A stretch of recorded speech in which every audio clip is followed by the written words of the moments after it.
In a time long forgotten, unrecorded by history and unknown to calendars, there was a great kingdom called Sassan. This kingdom stretched from Persia to India and even to the borders of China, ruled by a king named Shahryar. Shahryar was a revered ruler, commanding countless soldiers, guards, and servants, and possessing immense wealth. He also had a wife renowned as one of the most beautiful women on earth.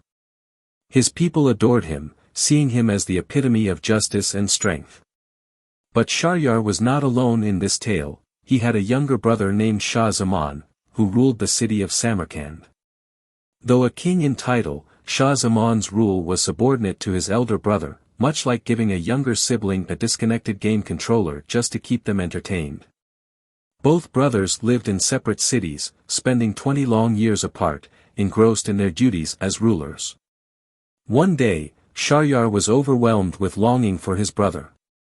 He summoned his trusted vizier and said, "Go to Samarkand and tell my brother that I miss him dearly and wish to see him." The vizier set off at once, delivering Shahryar's message to Shah Zaman, who was overjoyed by his brother's invitation. He prepared himself and his entourage, bid farewell to his wife, and embarked on his journey to the kingdom of Sassan. But just as he was leaving the outskirts of Samarkand, he remembered that he had forgotten the gift he had prepared for his brother. Ordering his soldiers to turn back, he returned to the palace and entered his chamber to retrieve the gift. What he saw there shattered his heart. His wife was lying on his bed with one of his servants. His world turned dark as he thought, if she has betrayed me even before I've left the city, what would she do if I were gone for weeks or months? Without hesitation, he drew his sword and killed them both. He then collected the gift and rejoined his caravan, continuing the journey in silence, his heart heavy with despair.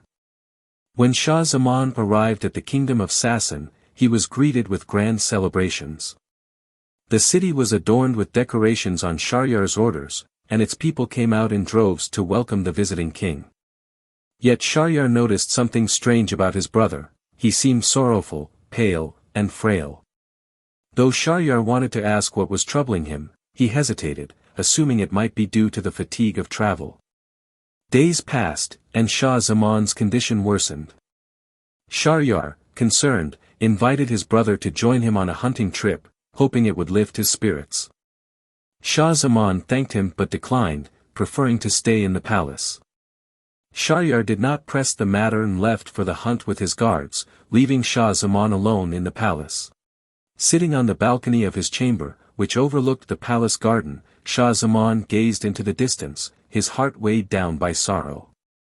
Suddenly, his attention was drawn to a strange sight. 20 beautiful maidens emerged from the palace gates, followed by 20 servants, and finally Shahryar's wife herself, who was said to be the most beautiful woman of her time. He watched intently as they all gathered around a pool in the garden. Then, the queen called one of the servants, a man named Masood, who approached her, embraced her, and shared an intimate moment with her. One by one, the servants and maidens engaged in similar acts. Shah Zaman, stunned by what he was witnessing, whispered to himself, "If my misfortune was great, my brother's is far worse. My wife betrayed me with a single servant, but my brother's wife commits these acts openly with multiple servants and maidens." This realization lightened Shah Zaman's burden. His own troubles seemed trivial in comparison, and he began to regain his appetite and health. Shahryar noticed the change in his brother's demeanor upon his return from the hunt. Curious, he asked Shah Zaman about the reason for his newfound happiness. At first, Shah Zaman hesitated but eventually shared what he had witnessed. Shahryar was shocked but decided to see for himself. He announced another hunting trip and left the palace for a day. However, he returned secretly at midday to observe the scene described by his brother. What he saw enraged him beyond measure.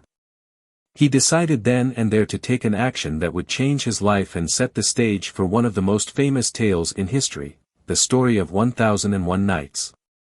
What did Shahryar decide? How did the events unfold?